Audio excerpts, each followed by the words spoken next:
Oke, bismillahirrahmanirrahim. Assalamualaikum warahmatullahi wabarakatuh. Perkenalkan, saya Irfan Burhanuddin. Di sini saya akan menjelaskan tentang sejarah-sejarah bagaimana berkembangnya hukum ketenagakerjaan di Indonesia. Baik, di sini saya akan share screen terlebih dahulu.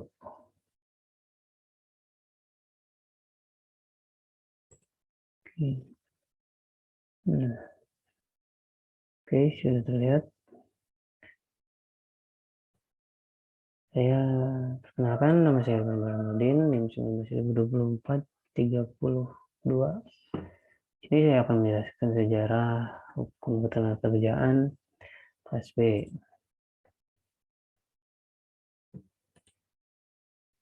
Bisa dilihat kalau di sini, kalau di slide nanti suka ngulang ya.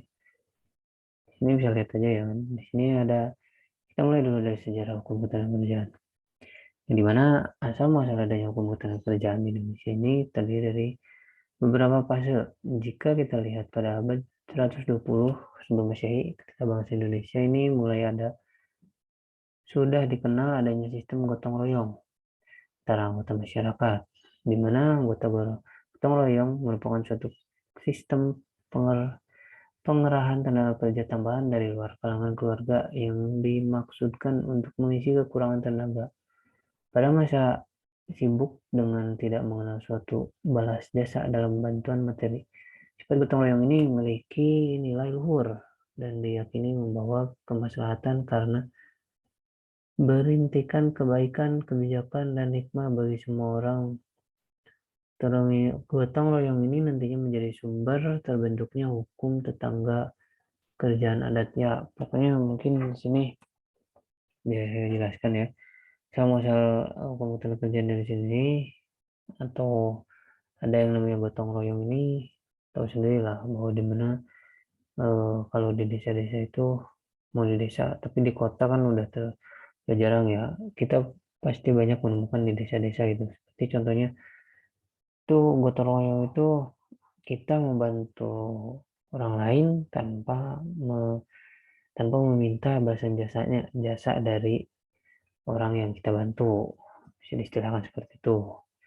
Lalu setelah memasuki abad Masehi, ketika sudah mulai berdiri suatu kerajaan Indonesia, hubungan kerja berdasarkan perbudakan seperti saat zaman kerajaan Hindia Belanda. Pada zaman itu terdapat suatu sistem pengkastaan antara lain Brahmana, Ksatria, Waisya, Sudra, dan Parya, di mana kasta Sudra ini merupakan kasta paling rendah. Golongan Sudra dan Parya ini menjadi budak dari kasta Brahmana, Ksatria, dan kasta Waisya. Mereka hanya menjalankan kewajiban sedangkan hak dikuasai oleh para majikan. Nah, jadi setelah Masehi dan ketika ada kerajaan Hindia Belanda yang masuk ke Indonesia ini, ada sistem kasta di mana mungkin para elit itu berada di atas dan yang tidak mempunyai apapun ya di kalangan bawah gitu kan.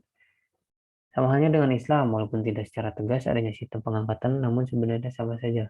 Pada masa ini kaum bangsawan atau Raden yang biasa disebut Raden itu, kaum bangsawan memiliki hak atas atas para tukangnya. Nilai-nilai keislaman tidak dapat dilaksanakan sepenuhnya karena terhalang oleh dinding budaya bangsa yang sudah berlaku 6 abad sebelumnya. Lalu pada masa pendudukan Hindia Belanda ini, kasus perbudakan semakin meningkat. Perlakuan terhadap budak sangat keji dan tidak berperi kemanusiaan. Satu-satunya penyelesaian adalah mewujudkan para budak pada kedudukan manusia merdeka, baik sosial maupun juridis dan ekonomis. Lalu tindakan Belanda dalam mengatasi kasus perbudakan ini dengan mengeluarkan Stablen 1817 nomor 42 yang berisikan larangan untuk memasukkan budak-budak ke Pulau Jawa. Kemudian tahun 1818 ditetapkan pada suatu UUD HB Reglemen 1818 berdasarkan pasal 115 RR menetapkan bahwa paling lambat pada tanggal 1 bulan 6 tahun 1960 perbudakan dihapuskan. Nah, jadi ya bisa dikatakan bahwa sebelum pada masa yang adanya kasta itu, perbudakan sangat tidak berkemanusiaan ya. Jadi kayak disuruh-suruh tuh semaunya dia aja gitu kan. Jadi ya benar-benar keji lah mungkin. Oke, lanjut. Di sini ada sejarah politik hukum pada masa penjajahan. Ketika Belanda menguasai kembali wilayah yang awalnya dikuasai oleh Inggris, ya kan? Setelah Belanda menguasai kembali,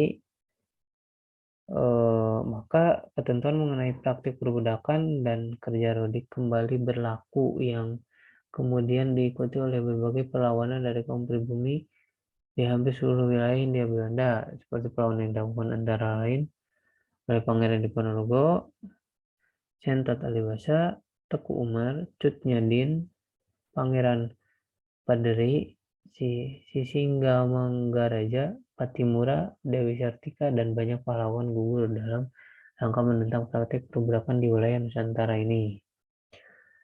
Lalu setelah memperoleh banyak perlawanan yang menentang praktik perbudakan itu, Belanda mulai mengubah strategi dengan memperlunak praktik perbudakan menjadi sistem perhambaan, di mana seorang harus menyerahkan jasa dan tenaganya kepada orang lain yang berbeda sebagai tuan atau pemberi pekerja, bukan orang yang menggunakan jasa dan tenaga orang lain tanpa menggunakan kesepakatan yang tertuang dalam perjanjian kerja dengan upah tuan dan pemberi pekerjaan atas. Jadi apa ya? Setelah memperoleh banyak perlawanan dari pahlawan-pahlawan di atas itu, Belanda mengubah taktiknya dengan cara tidak memperbudak lagi, tetapi lebih kayak kalau sekarang itu pembantu, lebih kayak IRT, ART gitu kan. Nah, itu praktiknya mungkin disebutkan di sini bukan perbudakan, tapi menjadi sistem perhambaan yang dimana ini dikasih upah juga. Kalau perbudakan itu benar-benar keji ya, tidak digaji, tidak mendapatkan upah, tapi disuruh apa secara keji lah.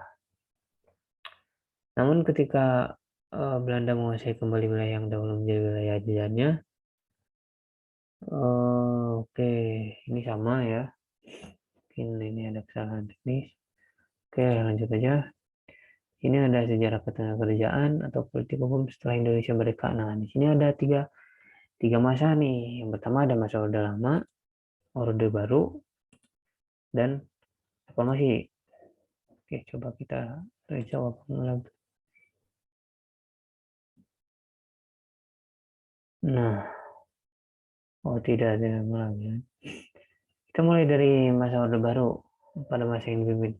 Pada masa yang dipimpin oleh Soekarno, memang dasar-dasar berbangsa dan bernegara yang dibangun memiliki nilai yang sangat tinggi, dapat menghubungkan pembentukan bangsa ini, seperti Pancasila yang di dalamnya melambangkan berbagai kekuatan yang terikat menjadi satu dengan semboyan negara Bhinneka Tunggal Ika, serta merumuskan satu undang-undang dasar 1945 yang dipakai sebagai kaedah pokok dalam perundang-undangan di Indonesia, dan dalam pembukaannya yang mencerminkan secara tegas sikap bahwa Indonesia baik dalam maupun di luar negeri. Dalam perjalanan sejarah bangsa Indonesia mengalami berbagai perubahan asas, paham, ideologi, dan doktrin dalam kehidupan bermasyarakat, berbangsa dan bernegara melalui berbagai hambatan dan ancaman yang membahayakan perjuangan bangsa Indonesia yang mempertahankan serta mengunci kemerdekaan. Presiden Soekarno pada tanggal 5 Juli 1959 mengeluarkan dekret presiden yang isinya pembubaran konstituante yang diundangkan dengan resmi dalam Lembaran Negara tahun 1959 nomor 75, Berita Negara 1959 nomor 69, berhentikan penetapan berlakunya kembali UUD 45 dan tidak berlakunya lagi UUDS 1950 dan pembentukan MPRS dan DPAS.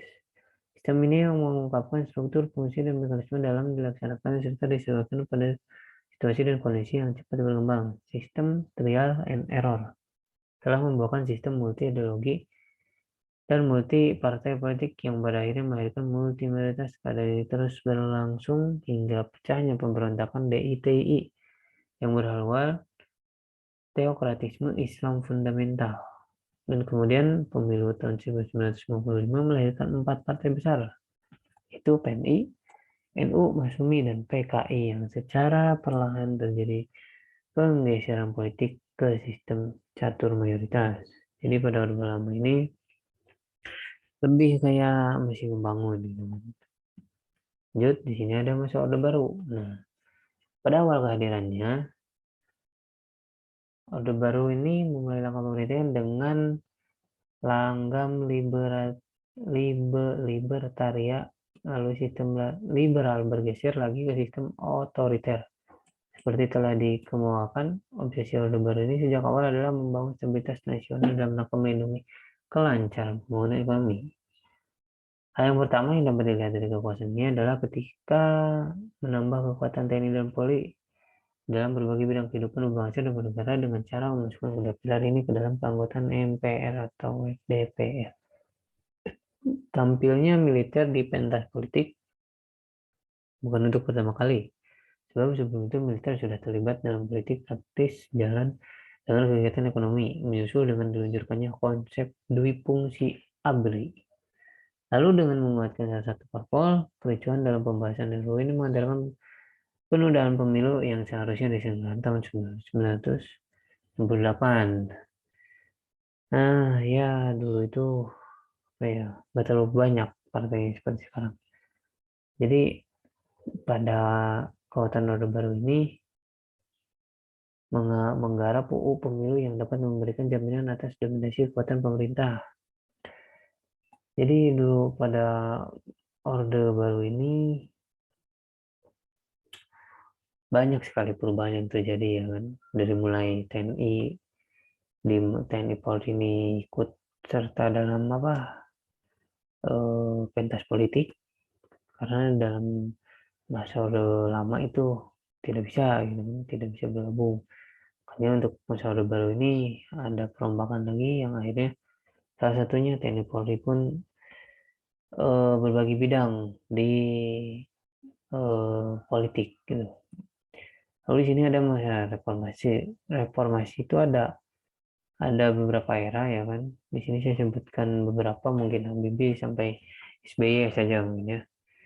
Yang dimana pengangkatan Habibie ini dalam sidang istimewa MPR yang pengukuhan Habibie sebagai presiden ditentang oleh gelombang demonstrasi dari puluhan ribu mahasiswa dan rakyat Jakarta dan di kota-kota lain. Gelombang demonstrasi ini memuncak dalam peristiwa tragedi Semanggi yang menewaskan 8 orang. Masa pemerintahan Habibie ditandai dengan dimulainya kerjasama dengan Dana Moneter Internasional untuk membantu dalam proses pemulihan ekonomi. Selain itu, Habibie juga melonggarkan pengawasan terhadap media massa dan kebebasan berekspresi. Yang penting dalam masa pemerintahan Habibie adalah keputusannya untuk mengizinkan Timur Timur untuk mengadakan referendum yang berakhir dengan terpisahnya wilayah tersebut dari Indonesia pada Oktober 1959. Keputusan tersebut terbukti tidak populer di mata masyarakat, sehingga hingga kini masa pemerintahan Habibie sering dianggap sebagai salah satu masa kelam dalam sejarah Indonesia. Karena itu salah satunya sebelum-sebelumnya itu Timur itu ditahan terus pada era kepemimpinannya Soeharto. Nah, lalu pada pemerintahan Habibie ini mungkin ada beberapa permasalahan yang akhirnya itu mengizinkan untuk Timur Timur untuk keluar, berpisah dari negara Indonesia tercinta ini. Lalu sini ada kepemimpinan Gus Dur, atau yang Gus Dur itu atau yang nama aslinya Abdurrahman Wahid, ya kan? Yang memenangkan pemilihan presiden pada tahun 1999. Pada saat itu masih dipilih oleh MPR, walaupun sebenarnya partai pemenang pemilu adalah Partai Megawati Soekarno Putri, yakni PDIP, yang berhasil meraih 35 suara. Namun adanya politik poros tengah yang digagas oleh Amin Rais yang berhasil memenangkan Gus Dur, dan pada saat itu juga Megawati dipilih oleh Gus Dur sendiri sebagai wakil presiden. Masa pemerintahan Gus Dur ini diwarnai dengan gerakan-gerakan separatisme yang makin berkembang di Aceh, Maluku, dan Papua. Selain itu, banyak kebijakan Abdurrahman Wahid yang ditentang oleh MPR DPR. serta kandasnya kasus korupsi yang melibatkan rejim Soeharto, serta masalah yang lebih modern yakni adanya serang teroris di kedubes luar negeri pada tahun 2001. Ribuan demonstran berkumpul di gedung MPR dan meminta Gus Dur untuk mengundurkan diri dengan tuduhan korupsi dan ketidakkompetenen. Di bawah tekanan yang besar, Abdurrahman Wahid lalu mengumumkan pemindahan kekuasaan kepada Wakil Presiden Megawati Soekarno Putri yang kita kenal itu Gus Dur itu yang ketika ada demo dan akhirnya sudah mengundurkan diri yang keluarnya itu pakai celana kolor itu kan yang teringat oleh kita itu. Jadi Gus Dur ini nggak lama lah mengapa menjabat sebagai presiden ini, lalu diserahkan kepada Megawati Soekarno Putri. Nah, pada kepemimpinan Megawati Soekarno Putri ini, setelah dari Gus Dur, Megawati secara resmi diumumkan menjadi Presiden Indonesia kelima. Meski ekonomi Indonesia mengalami banyak perbaikan, seperti nilai mata tukar rupiah yang lebih stabil, namun Indonesia pada masa pemerintahnya tetap tidak menunjukkan perubahan yang berarti dalam bidang-bidang lain.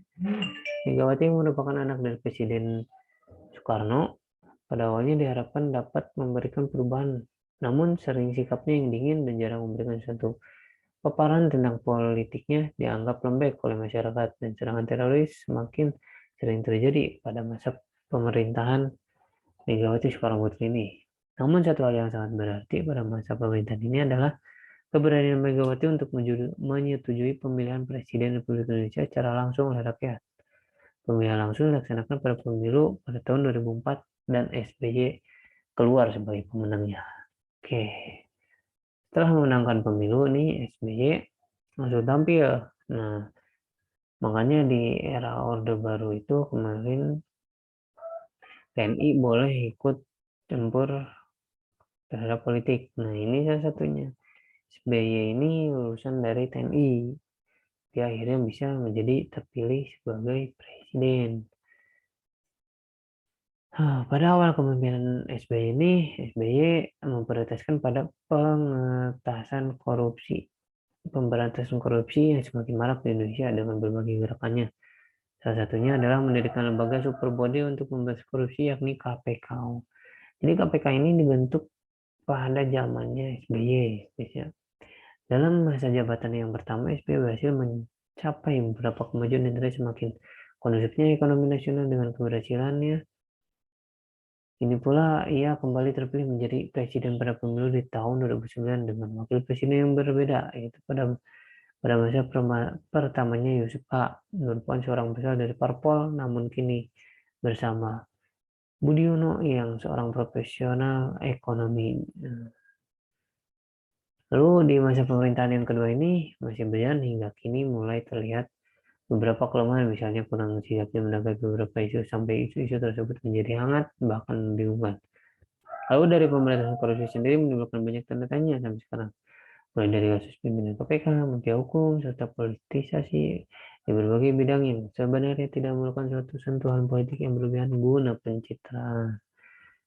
Itu sedikit pemaparan dari saya tentang sejarah ketenagakerjaan di Indonesia ini. Banyak sekali persoalan yang belum selesai hingga kini, masalah buruh yang kemarin baru-baru ini hangat tentang UU Cipta Kerja itu kan itu juga mempengaruhi buruh gitu kan. Jadi masih banyak sekali lah intervensi kekurangan yang masih harus dibenahi oleh negara kita ini. Oke, mungkin cukup sekian presentasi dari saya. Kurang lebihnya mohon maaf. Bila ada salah kata, mohon dimaafkan. Wassalamualaikum warahmatullahi wabarakatuh.